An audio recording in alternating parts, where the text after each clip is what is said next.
Order is bill 5. Order is bill 5. Bill 5. Bill 5% officer. Order.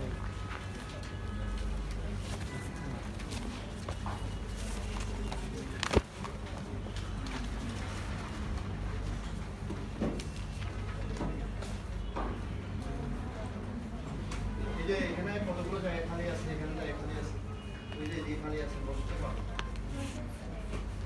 আর ওইদিকেও রাখো, ওইদিকে আছে, ওইদিকেও আছে মনে হয় এখানে আছে।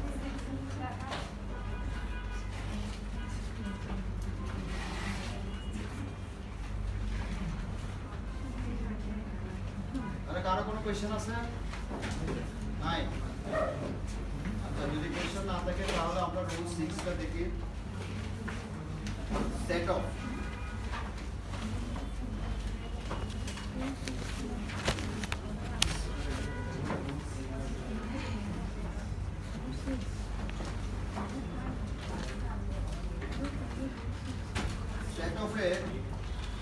বিষয়টা দেখেন, rule 6 particulars of set of to be given in written statement. Order 8, rule 5. Rule 6.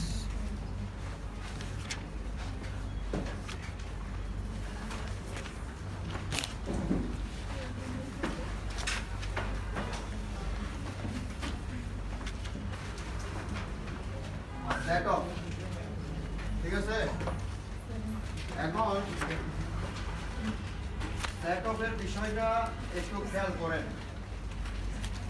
এই যে সেট অফের যে বিষয়টা এখানে আছে, আপনারা যদি দেখেন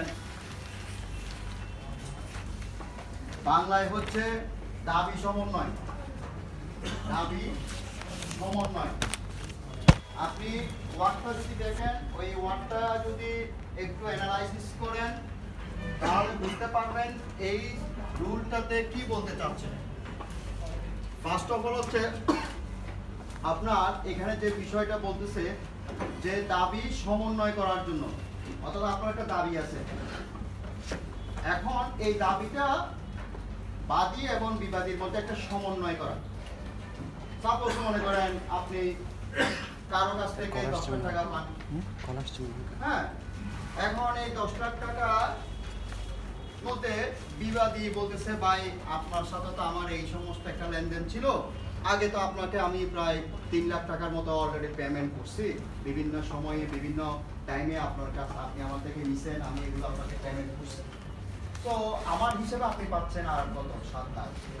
এই তখন বাদী এবং বিবাদীদের মধ্যে এটার নিয়ে একটা কি হয়, মীমাংসা হয় যে হিসাবপত্র পরীক্ষা নিরীক্ষা করার পর দেখতেছে যে হ্যাঁ ঠিক আছে, আমার কাছ থেকে সে কি করছিল, আগে 3 লাখ টাকা সে নিয়েছে, পরিশোধ করা হয়েছে, তাহলে সেক্ষেত্রে আপনি অ্যাকচুয়ালি পাচ্ছেন আর কত 7 লাখ টাকা। অনেক সময় দেখবেন এগুলো হয় চেকের মামলায়, দেখবেন হ্যাঁ, যদি ওটা ক্রিমিনাল সাইডে চেকের মামলায় দেখবেন পাবে মনে করেন 5 লাখ টাকা, সে মামলা করে বসে আছে 15 লাখ টাকার জন্য।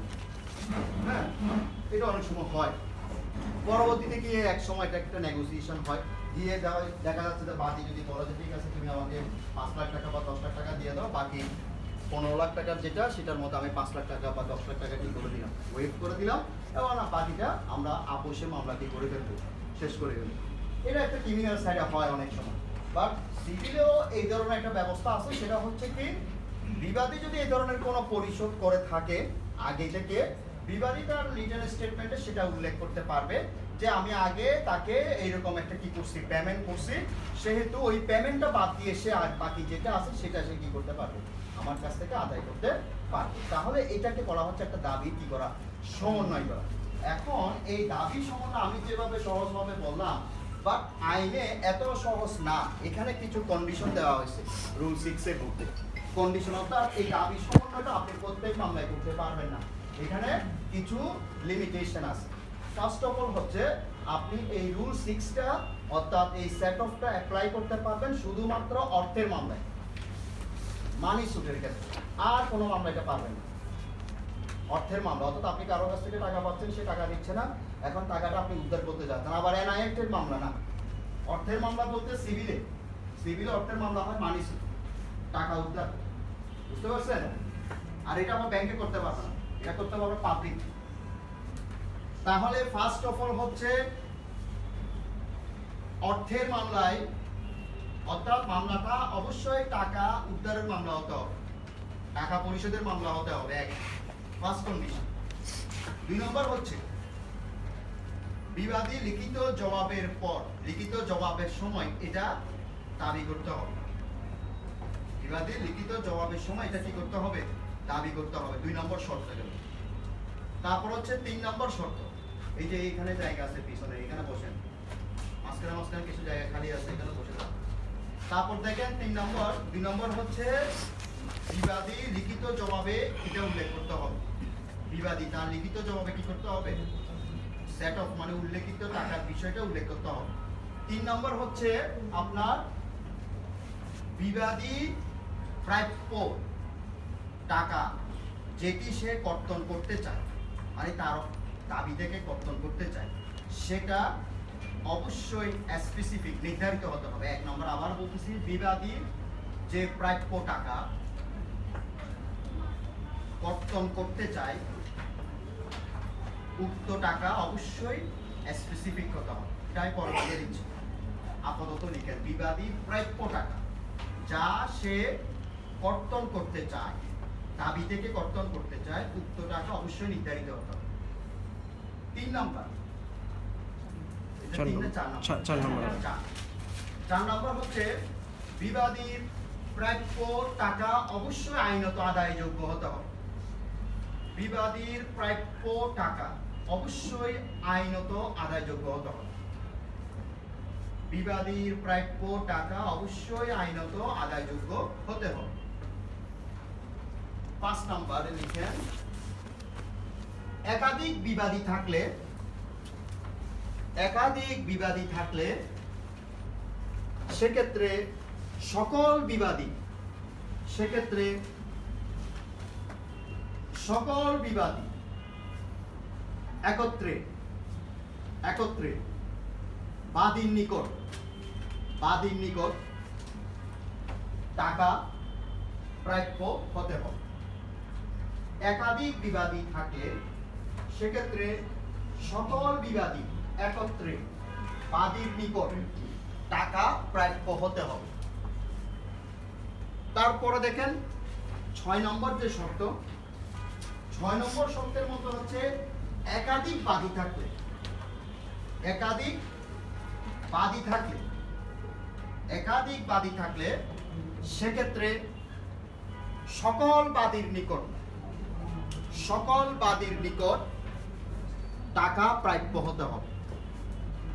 একাধিক বাদী থাকলে সেক্ষেত্রে সকল বাদীর নিকট একত্রে টাকা প্রাপ্ত হতে হবে, টাকা প্রাপ্য হতে হবে। ঠিক আছে? তারপরে লেখেন এর পরবর্তী শর্ত হচ্ছে বিবাদীর প্রাপ্য টাকা আদালতের আর্থিক এখতিয়ারের মধ্যে থাকতে হবে।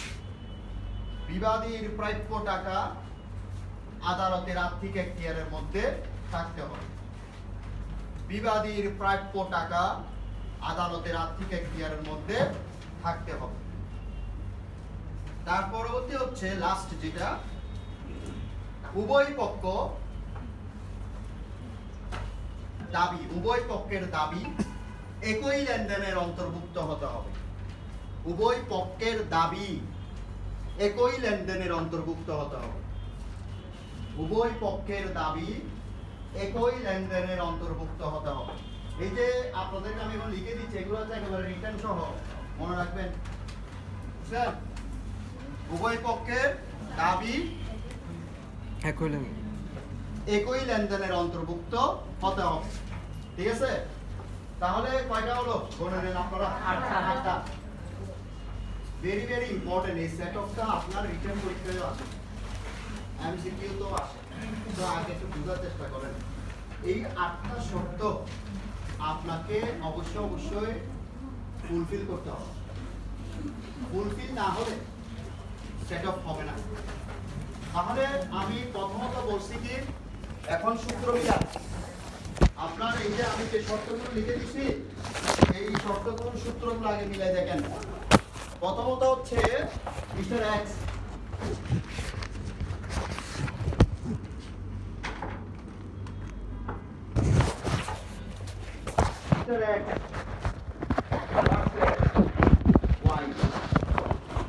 এরা মিস্টার এক্স ওয়াই এর বিরুদ্ধে মামলা করছে।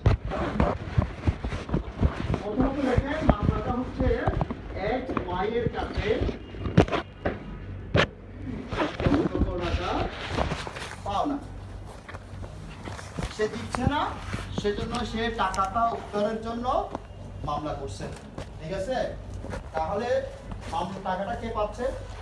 কার কাছ থেকে? কত টাকা? কোন কোর্টে মামলা হয়েছে?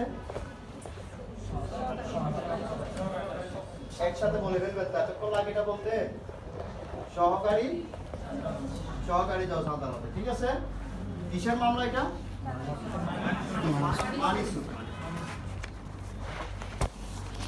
মানিসুর কারা করে না?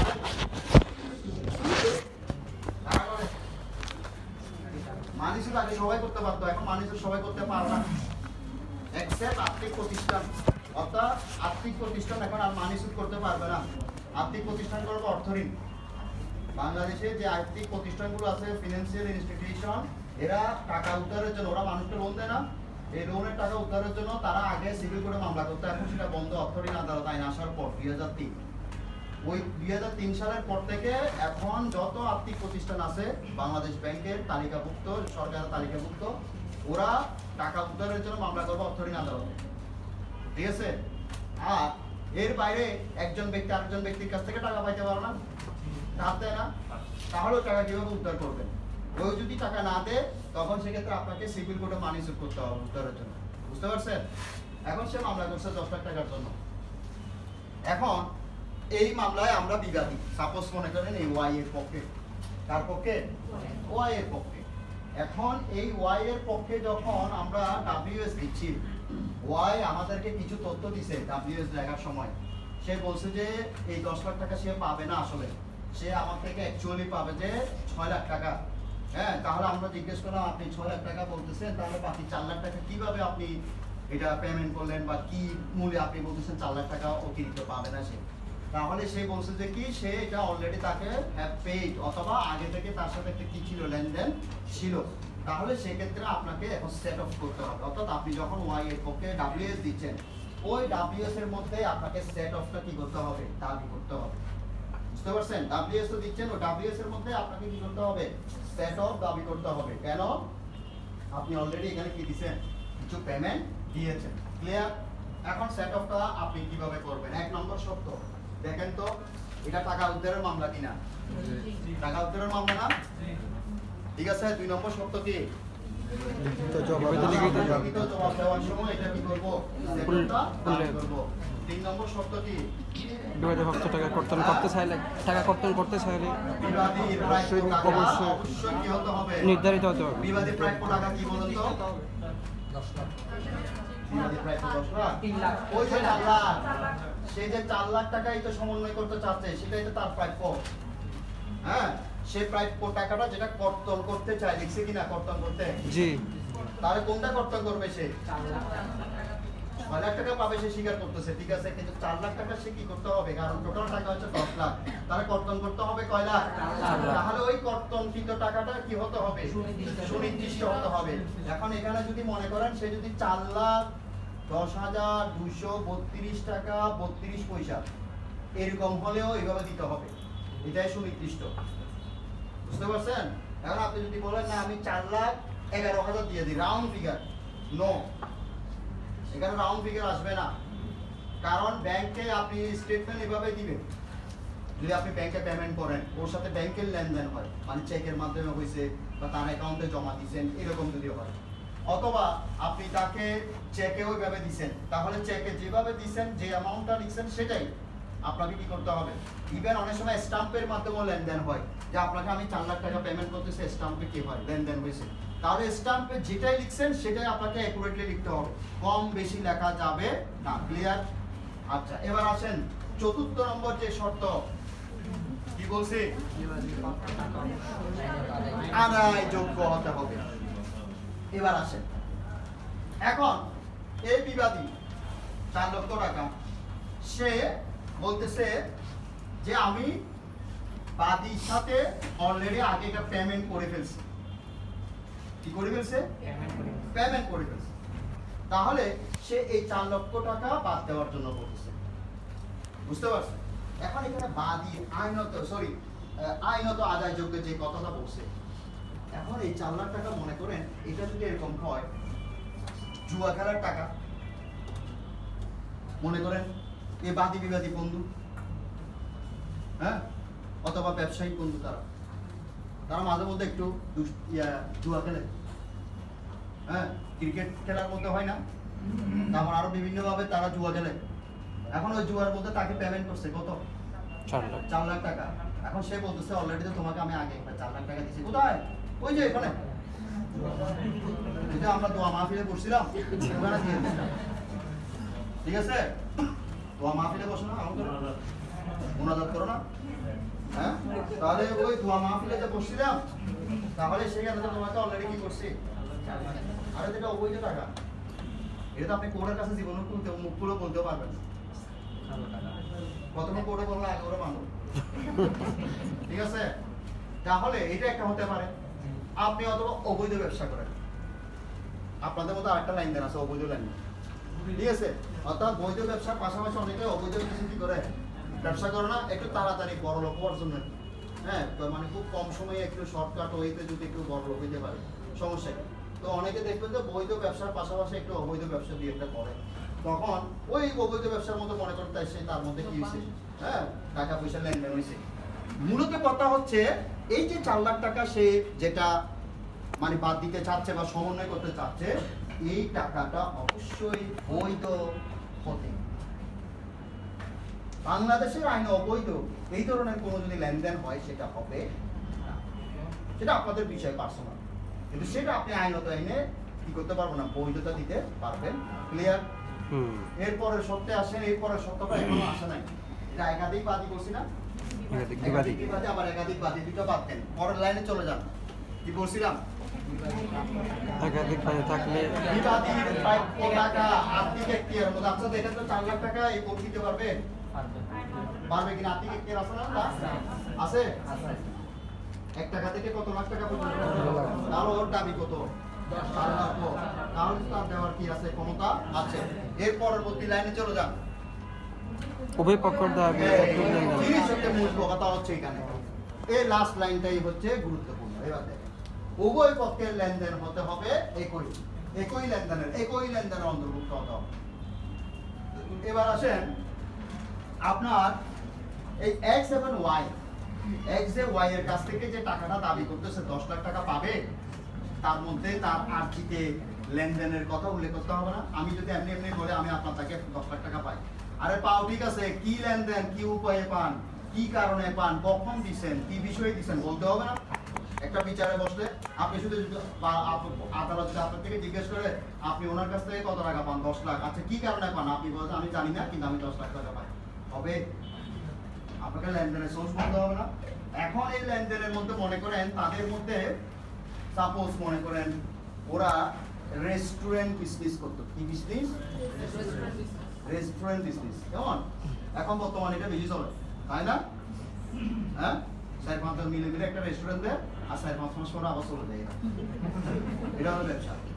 ওর বাপের ফাও টাকা আছে কিছু, হ্যাঁ, ফ্যামিলির কিছু ফাও টাকা আছে, ওই টাকাগুলো তারা কিভাবে খরচ করবে এটা চিন্তা করে, আবার উদ্যোক্তারা। আচ্ছা, এখন আসলে এই রেস্টুরেন্ট ব্যবসা দিছে তারা।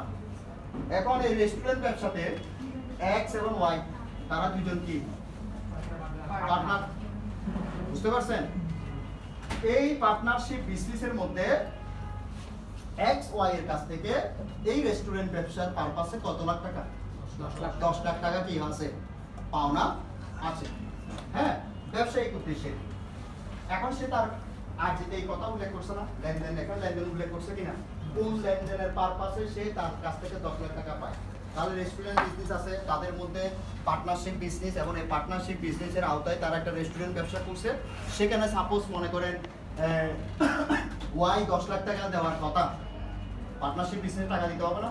তার ওয়াই 10 লাখ টাকা দেওয়ার কথা, কিন্তু ওয়াই দেয় নাই। ওই টাকাটা কার কাছ থেকে দিছে? এক্স এর কাছ থেকে দিছে। তাহলে লেনদেন পারপাসে দিছে না? এখন না দেওয়াতে পরবর্তী যখন ওয়াই সেটা দিতে অস্বীকার করতেছে তখনই সে কি করছে, মামলা করছে। এই হচ্ছে মূল বক্তব্য। এখন ওয়াই কি করছে, সে তার জবাব দিচ্ছে। জবাবে বলতেছে হ্যাঁ ঠিক আছে, তোমার সাথে আমার কি আছে, পার্টনারশিপ বিজনেস আছে, স্বীকার করলাম, এবং তোমার সাথে আমার একটা রেস্টুরেন্ট ব্যবসা করছি আমরা এই পার্টনারশিপ বিজনেসের আওতায়, ঠিক আছে, এটাও ঠিক আছে। তুমি 10 লাখ টাকা আমার পক্ষ থেকে, আমার তখন টাকা ছিল না বিদায় আমি তখন তোমাকে রিকোয়েস্ট করছি এবং সেই পারপাসে তুমি 10 লাখ টাকা দিছো। But in the meantime তোমার সাথে আমার একটা এই বিজনেস, এই রেস্টুরেন্ট বিজনেসের আওতায় 4 লক্ষ টাকার একটা কি হয়েছিল, লেনদেন হয়েছিল আজকে থেকে 1 বছর বা 2 বছর আগে। সেটা ডকুমেন্ট আমার কাছে আছে। এই কি বিজনেস? তাহলে আদালত যদি দেখে যে একই লেনদেনে সে যে 4 লক্ষ টাকা তাকে কি করছিল, এই বিজনেস পারপাসে কি করছে, সে পেমেন্ট করছে, অর্থাৎ বিজনেস তো দুইজনেরই এটা, তাই না? এখন এই বিজনেস পারপাসে সে 4 লাখ টাকা কি করছে, এই বিজনেসে ইনভেস্ট করছে। তাহলে সেক্ষেত্রে দেখা যায় যে একই লেনদেনের মধ্যে আছে কিনা। একই লেনদেন মানে কি, তাদের মধ্যে যে রেস্টুরেন্ট ব্যবসা সেই লেনদেনের মধ্যে আছে কিনা, আছে আছে কিনা সেটা বলেন। কারণ হচ্ছে সে মনে করেন ও 10 লাখ টাকা আগে দিছে বলতেছে, কারণ তার কাছে তখন টাকা ছিল না, সে রিকোয়েস্ট করছে আমার পক্ষ থেকে তুমি টাকাটা দিয়ে তো আমি তোমাকে পরে কি করে দিব, পেমেন্ট করে দিব। এই অনুযায়ী ব্যবসা শুরু করে দিছে, ব্যবসা চলতেছে, 2-3 বছর রানিং হয়েছে বা 4 বছর রানিং হয়েছে। এর মধ্যে সে বলছে তোমার কাছ থেকে তো আমি 10 লাখ টাকা পাই, তুমি 10 লাখ টাকা ফেরত দাও। হ্যাঁ, সে বলতেছে আমি এখন দিতে পারবো না। তাহলে সেক্ষেত্রে মামলাটা এরাইজ হয়ে গেছে। ভালো কথা। এখন ওয়াই বলতেছে কি, এই যে আমরা 4-5 বছর ধরে বিজনেস করতেছি, 4-5 বছর এই রেস্টুরেন্ট ব্যবসায়ী আমি কিন্তু বছরের বিভিন্ন সময়ে এই বিজনেস ব্যবসায় কত টাকা করছি, 4 লক্ষ টাকা আমি ইনভেস্ট করছি। 4 লক্ষ টাকা কি করছি, এখানে পেমেন্ট করছি তোমাকে। তাহলে সেক্ষেত্রে তুমি আমার কাছ থেকে টোটাল 10 লাখ টাকা পাবে না, তুমি আমার কাছ থেকে পাবে কত, 6 লাখ। এখন বলেন এখানে একই লেনদেনের মধ্যে আসছে কিনা, আসছে আসছে হ্যাঁ, আগে আমার কথাটা বুঝতে পারছেন? হ্যাঁ, এই জায়গাটাতে একটু প্যাচ আছে, এই জন্য বলতেছি, কারণ এটা কিন্তু বুঝতে পারলে বাকি বুঝতে আরো সহজ। বুঝতে পারছেন কিনা? আচ্ছা, এখন দেখেন একই লেনদেন। এখন আরেকটা উদাহরণ দিলে বুঝতে পারবেন। সেটা হচ্ছে, খেয়াল করেন, এক্স এবং ওয়াই এর মধ্যে রেস্টুরেন্ট ব্যবসা, ভালো কথা। এক্স ওয়াই এর পক্ষ হয়ে 10 লাখ টাকা ইনভেস্ট করছে, ওয়াই এখনো টাকাটা দিচ্ছে না। এখন যখন ওয়াই এর কাছ থেকে টাকাটা খুঁজছে, টাকা ওয়াই বলতেছে দেখো আমি এক সময় গরিব ছিলাম আর কি, আর সবসময় তো গরিব থাকে না মানুষ, মাঝে মাঝে একটু কি হয়, উঁচুতে উঠে আবার নামে, লাইফটা এরকমই, কিছু তো উপরে উঠবেন, কিছু তো নিচে নামবেন, আপস এন্ড ডাউন। হ্যাঁ, আচ্ছা, সবসময় আপসে থাকবেন তাও না, মাঝে মাঝে ডাউন হয়ে যায়। তো ডাউন হওয়াও দরকার আছে, কিছু কিছু বুঝতে হয় লাইফ কে। আচ্ছা, এখন দেখেন এই ওয়াই কি করছে, আপনার টাকাটা যখন বলতেছে যে তোমার মেয়ের বিয়েতে, কার বিয়েতে, মেয়ের বিয়েতে, সবসময় মেয়ের বিয়েতে টাকা লাগে। হ্যাঁ, 4 লক্ষ টাকা দিছিলাম, মনে আছে তোমার?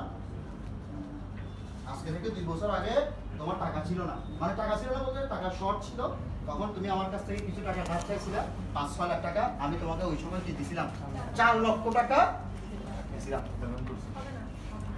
মেয়ের বিয়েতে, কার বিয়েতে, মেয়ের বিয়েতে।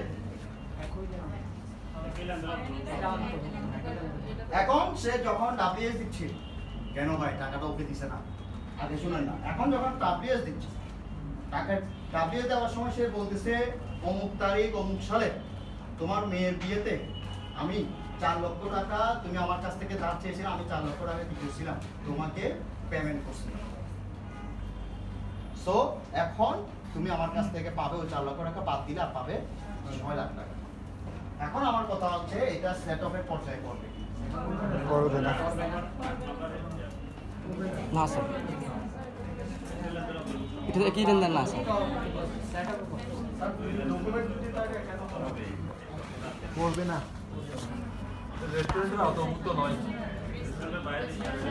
একই লেনদেন না, মনে করেন রেস্টুরেন্টে বসেই দিছে, বিজনেস পারপাসে তো এটা তো পারপাস তো ভিন্ন স্যার। টাকাটা বসে রেস্টুরেন্টে বসে খেতে খেতে রেস্টুরেন্টে পেমেন্ট ইয়াতে ফেডে গিয়েছে এটা না না যে প্যাডেই দেখি ট্রানজেকশনটা স্টুডেন্ট আচ্ছা আর কেউ কি বলবেন মানে কোনো যুক্তি আছে এটা টাকাটা তো ওকেই দিছে আসলে কথাটা হচ্ছে টাকাটা কে পাইছে টাকাটা ওই তো ওকে দিছে না না বাইরের কাউকে তো দেয় না ও জেড কে তো দেয় না আর দিছে কাকে এক্স কে তা আমার কথা হচ্ছে এই যে টাকাটা ওকে দিছে না ও তো পাইছে তো 4 লাখ টাকা পাইছে না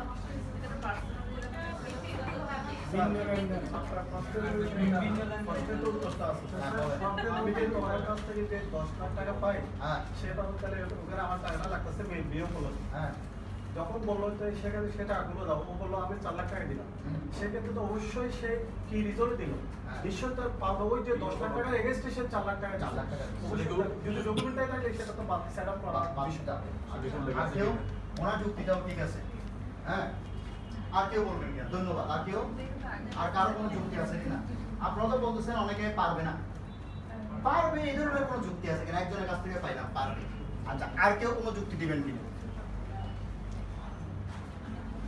ভিন্ন ভিন্ন ভিন্ন বলেন না মিউচুয়াল আন্ডারস্ট্যান্ডিং এর কারণে আচ্ছা মিউচুয়াল আন্ডারস্ট্যান্ডিং এর তো পাইলাম ধন্যবাদ আর কেউ ওকে আদালত তো সবসময় চাইবে আর আপনিও চাইবেন আদালতের কাছে আমিও চাইবো বিবাদীও চাই টাকা মাফ দিতে বাদীও চাই টাকা সব নিয়ে নিতে তাই না আদালত তো নিরপেক্ষ আদালত তো আপনার ডকুমেন্টারি সাক্ষ্য প্রমাণের ভিত্তিতেই দিবে তাহলে কোনো যুক্তি নেই দুই একটা যুক্তি পাইলাম আর কোনো যুক্তি নাই কারো লয়ার মানে কি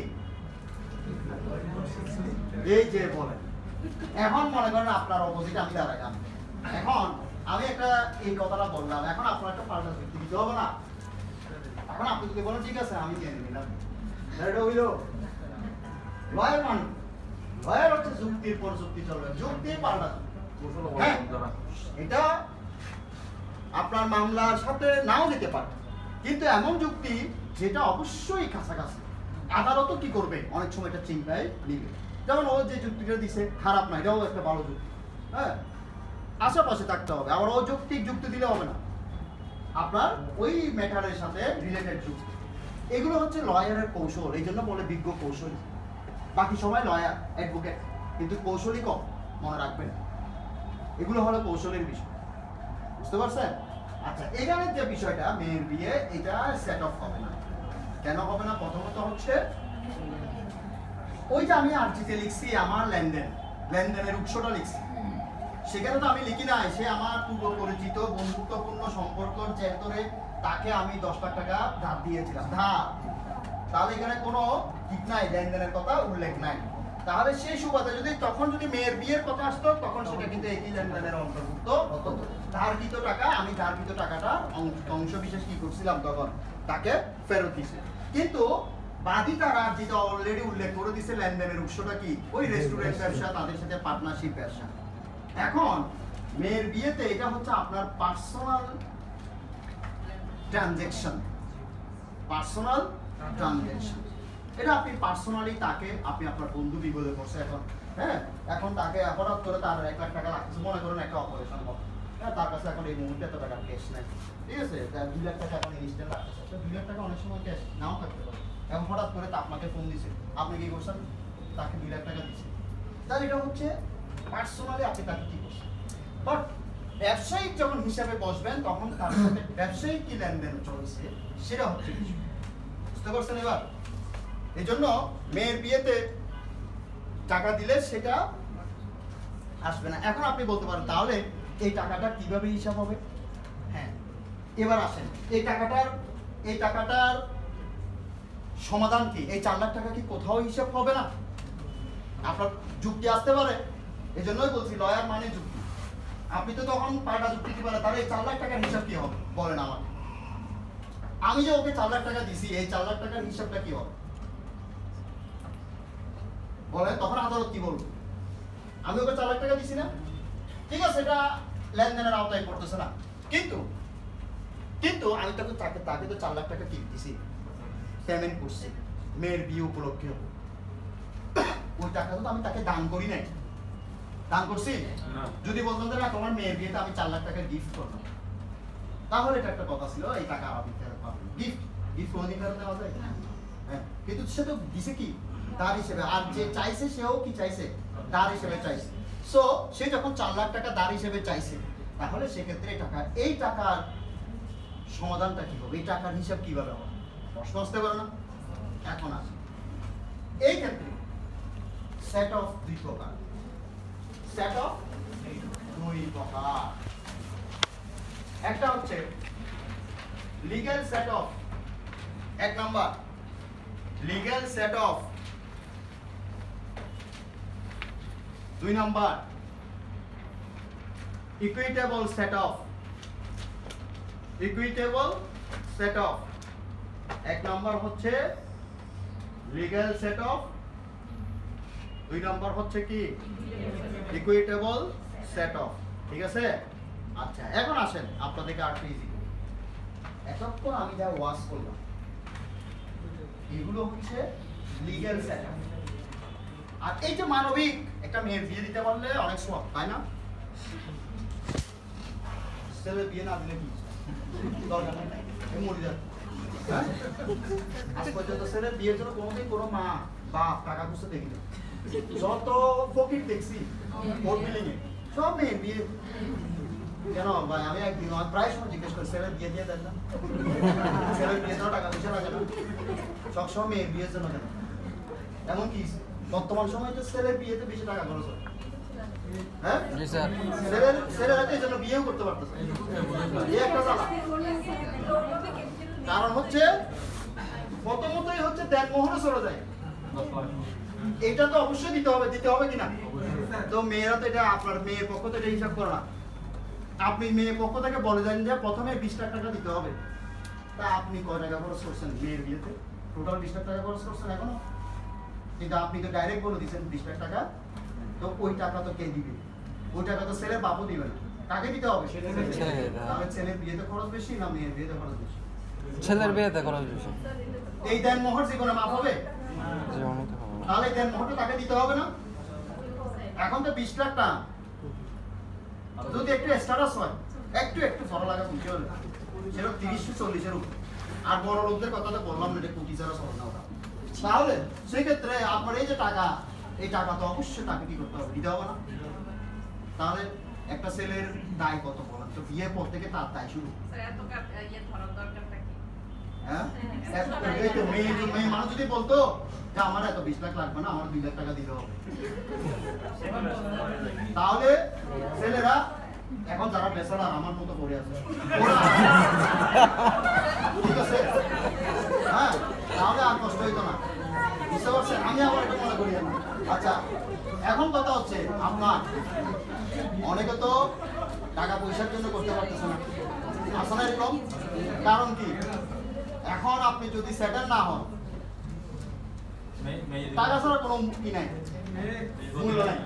এখন এই যে 4 লাখ টাকা দিছে, এই 4 লাখ টাকা যে মেয়ের বিয়েতে, সেটা হচ্ছে মানবিক। আর এই টাকাটাই হচ্ছে ইকুইটেবল, ইকুইটি কথা বলছিলাম, ইকুইটেবল সেট অফ, ইকুইটেবল। ঠিক আছে? এখন এই ইকুইটেবল সেট অফে যে টাকাটা আইন এটা দিবে না, আইন লিগ্যাল সেট অফ দিবে। এখন আপনি বলতে পারেন তাহলে আমি এই টাকা কি করতে হবে? আপনাকে এটার জন্য আলাদা মামলা করতে হবে। এই ইকুইটেবল যে সেট অফের টাকাটা উদ্ধারের জন্য আলাদা মামলা করতে হবে, মানিস ওই বাদীর মধ্যে। বুঝতে পারছেন এবার?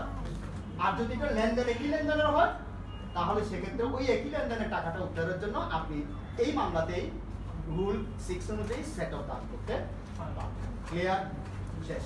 এবার শুধু মাঝখানে 2টা জিনিস বাকি আছে, 2টা জিনিস বুঝে শেষ করে দিব। সেটা হচ্ছে একাধিক বিবাদী, একাধিক বাদীর ক্ষেত্রে। হ্যাঁ,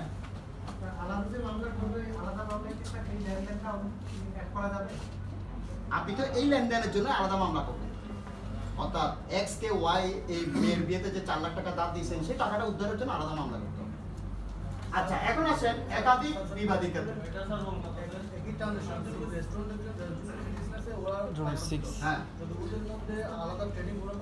হ্যাঁ, আলাদা যদি একই পার্টনারশিপে হয়, একই পার্টনারশিপ, আলাদা বিজনেস ওখানেও হতে পারে। আমার কথা হচ্ছে তাদের মধ্যে সম্পর্কটা কিভাবে সৃষ্টি হয়েছে, তাদের মধ্যে সম্পর্কটা কিভাবে সৃষ্টি হয়েছে? লেনদেনের মাধ্যমে সৃষ্টি হয়েছে। তাহলে সেই ব্যবসায়িক লেনদেনের মতো তাদের কি কি লেনদেন হয়েছে?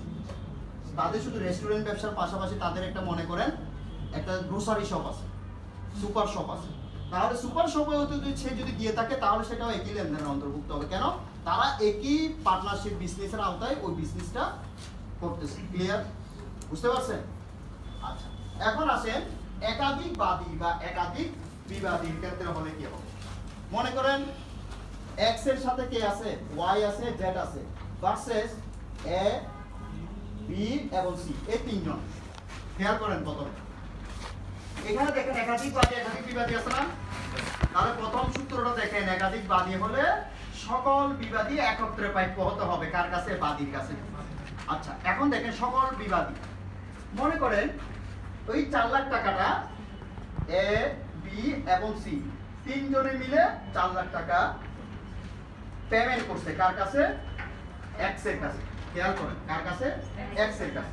তাহলে সেক্ষেত্রে দেখেন এখানে সকল বিবাদী একসাথে, এই একমাত্র বাদী মনে করেন ওয়াই নাই, জেডও নাই, এখানে একাধিক বাদী নেই।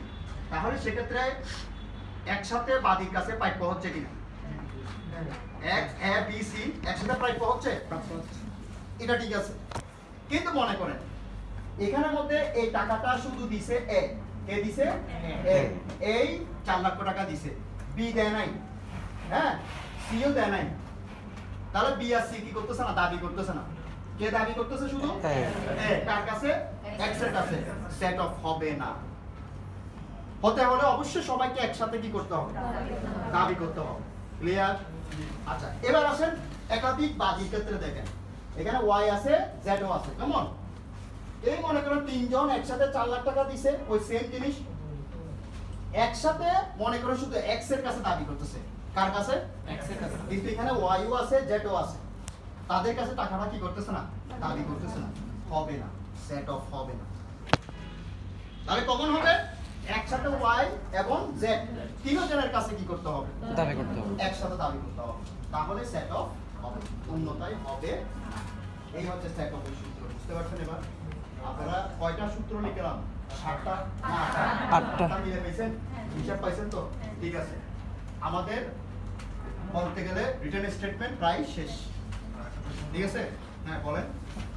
যদি বিবাদী যেটা বাদী 10 লাখ টাকা, হ্যাঁ, বিবাদী যে বলে আমি 12 লাখ টাকা দিয়েছি বেশি, এটা আসতেছে কাউন্টার ক্লেম, এটা পরে আসতেছে, এটা পরে। বাট এটা এতটুকু বুঝছেন কিনা? সেট অফ বুঝছেন কিনা? কাউন্টার ক্লেম এখানে নাই, তারপর আমি বলবো। বাট এতটুকু বুঝছেন কিনা? সেট অফ কিভাবে করবেন? তাহলে সেট অফের সূত্র সবগুলো পাইছেন। ঠিক আছে? পরবর্তী আরেকটা বিষয় আছে, সেটা আমি নামাজের পরেই বলতেছি।